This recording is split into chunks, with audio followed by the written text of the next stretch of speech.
এটা কোনো পর্দা হলো? পর্দা মানে এর ভেতরে হিজড়া আছেন, আব্দুল করিম আছে, চিনতে পারবে না, বোঝা যাবে না, তার নাম পর্দা। তখন দাঁড়ালে হাওড়া শিয়ালদা সবই তো দেখা যাচ্ছে, কোনটা পর্দা হলো? তোমরা বুঝতে পারেনি মনে হয়। আমার এত বড় প্যান্ডেল করে খরচ করেছেন, আমার অনুযায়ী আমার আইডিয়া হয়তো 40,000 টাকা প্যান্ডেল খরচ নিতে পারে, কত নিচে বলতে পারি না। এত টাকা খরচ করলেন, এইখানে একটা ক্যামেরা দিয়ে মহিলাদেরকে লাইভ টেলিকাস্ট দেখানোর সুযোগ করে যেত না? কথা বুঝতে পারে না, যেত কি যেত? এখানে একটা ক্যামেরা থাকতো, মহিলারা আমাদেরকে পর্দাতে দেখতো। এখন মহিলারা প্রকাশ্যে আমাদেরকে দেখে, আপনারাও আমরাও দেখছি। বলুন এটা কিসের পর্দা?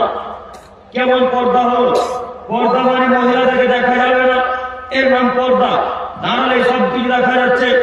এখন যত মানুষ, মুসল্লি, মুরব্বী, যুবক ভাইরা বসে আছে, সব জান্নাতুল ফেরদৌসের নাম বলে কি? জি, সব এখন জান্নাতুল ফেরদৌস থেকে আসলো। কেউ মহিলাদের দিকে দেখবে না, কেউ তাকাবে না, আমাদের চক্ষু যাবে না। কিসের প্রোগ্রাম করছেন? পর্দার বিধানটাকে লক্ষ্য করতে পারেন না? এত বড় মানুষ বসে আছেন, দেখতে পাননি? পর্দাকে ঘিরে দিতে হবে, মহিলাদের দেখা যাবে না। মহিলা আমাদেরকে দেখবে, আমাদেরকে দেখতে পারি না। বিধান এটা আল্লাহর বিধান, এটা আল্লাহ রাসূলের বিধান। ওই বিধানকে লঙ্ঘন করে জালসা আয়োজন করে কি উন্নতি করতে চাইছেন? কি উপকার করতে চাইছেন? এটা কোনো পর্দা নয়। পর্দার ভেতরে মহিলা আছে, হিজড়া আছে, পুরুষ আছে, দেখতে পাওয়া যাবে, বোঝা যাবে না, তার নাম পর্দা। এটা নয় 10 ফুট 7 ফুট 8 ফুট পর্যন্ত ঘিরে দিতে হলো, তো তাহলে বোঝা যেত এটা পর্দা হয়েছে। কথা আমার ক্লিয়ার হচ্ছে, বুঝতে পারছেন কি? তাহলে বোঝা যেত এটা পর্দা হয়েছে, এটা পর্দা নয়। মহান আল্লাহ তাআলা বলছেন, ওয়াইদা সালতুমুন নামাতান ফাসালুহুন্না মিনাল হিজাব যালিকুম তাওলিকুলুবিকুম কুলুবিহিন্না। হে সারা পৃথিবীর পুরুষগণ, হে সারা পৃথিবীর নারীগণ, তোমরা শোনো। তোমরা যখন পুরুষদের কাছ থেকে কিছু নিবে, আল্লাহ পুরুষদেরকে এবার বলছেন, এই যুবকের দল, তোমরা যখন নারীদের কাছ থেকে কিছু নিবে, তখন তোমরা পর্দার আড়াল থেকে নিবে। যদি তোমরা পর্দার আড়াল থেকে নাও, তাহলে কি হবে? যালিকুম আতহারু লিকুলুবিকুম ওয়া কুলুবিহিন্না। তাহলে তোমাদের অন্তর ও মহিলাদের অন্তর পবিত্র থাকবে, কথা আল্লাহ বলছেন।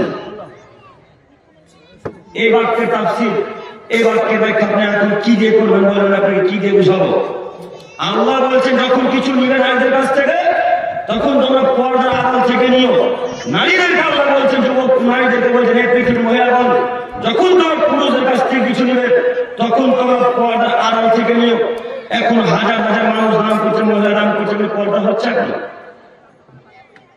কথা বলেন একটু, পর্দা হলো? পর্দা হলো না। না মনে করছেন ইমান পর্দা করে না তাতে গিয়েছে ইমান ঠিক আছে?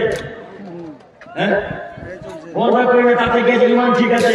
এই কথাটা মুরব্বী সাহেবের মতো। মুরব্বী সাহেব চায়ের দোকানে দিন রাত আড্ডা মারে। মুরব্বী সাহেব চায়ের দোকানে দিন রাত আড্ডা মারে, দিন রাত টিভির সামনে বসে থাকে। আশ্চর্য লাগে। যখন ওই রাস্তা দিয়ে আসলাম, ছোট্ট একটা দোকান, হয়তো তার দোকানে 1 থেকে 1,500 টাকার মাল আছে, তবু হবে কিনা বলতে পারি না। এত ছোট দোকানেও টিভি চলছে। দেখেন না রাস্তায় টিভি চলে। এই জন্য আপনাকে কোন একদিন আলোচনাতে বলেছিলাম, চায়ের দোকান হচ্ছে জেনার আড্ডাখানা। চায়ের দোকান হচ্ছে একটা জেনার আড্ডাখানা। বহুদিন আগে আলোচনাতে একবার বলেছিলাম, চায়ের দোকান হচ্ছে গিবল আড্ডাখানা। এখন বাক্য পরিবর্তন করে বলতে হবে চায়ের দোকান একটা জেনার আড্ডাখানা।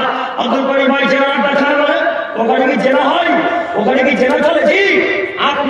আপনি পুরুষ মানুষ চায়ের দোকানে বসে টিভি দেখেন, ওই ল্যাংটা লুচ্চান মেয়েদেরকে দেখেন টিভিতে, আপনার জেনার পাপ হয় না? আমি মেয়েদেরকে, ওই ইসলামের বৈদ্যুতের মেয়েদেরকে দেখেন, আপনার হায়া হয় না? আপনি কিভাবে বলতে পারেন ইমান ঠিক আছে? আপনার সালাত নেই, আপনার সিয়াম নেই, আপনার যাকাত নেই, আপনার দান খায়ের কিছু নেই, তবুও যখন আপনাকে বলা কথা মিলছে কি? নামাজ পড়ে তাতে কি আছে? ইমান ঠিক আছে। তো এই কথাটা মহিলাদের মতো হলো। মহিলাদেরকে যখন বলা হচ্ছে পর্দা করেন না, কিন্তু তখন তারা বলছে পর্দা করে তাতে কি আছে? ইমান ঠিক আছে। কি করবে ব্যাখ্যা আপনি? এই কথা কি দিয়ে বুঝাবেন তাদেরকে? আরে বেহায়া নারী, পর্দা করে ইমানকে ঠিক রাখতে হয়। তারপর আপনাকে বলি, সালাত আদায় করে ইমানকে ঠিক রাখতে হয়। যারা 5 ওয়াক্ত সালাত আদায় করে, যারা 5 ওয়াক্ত সালাত আদায় বর্তমান করছে, তাদের পরিপূর্ণ ঈমান নেই আর আপনার সালাত আদায় না করে পরিপূর্ণ ঈমান আছে, আপনি বলতে চাইছেন?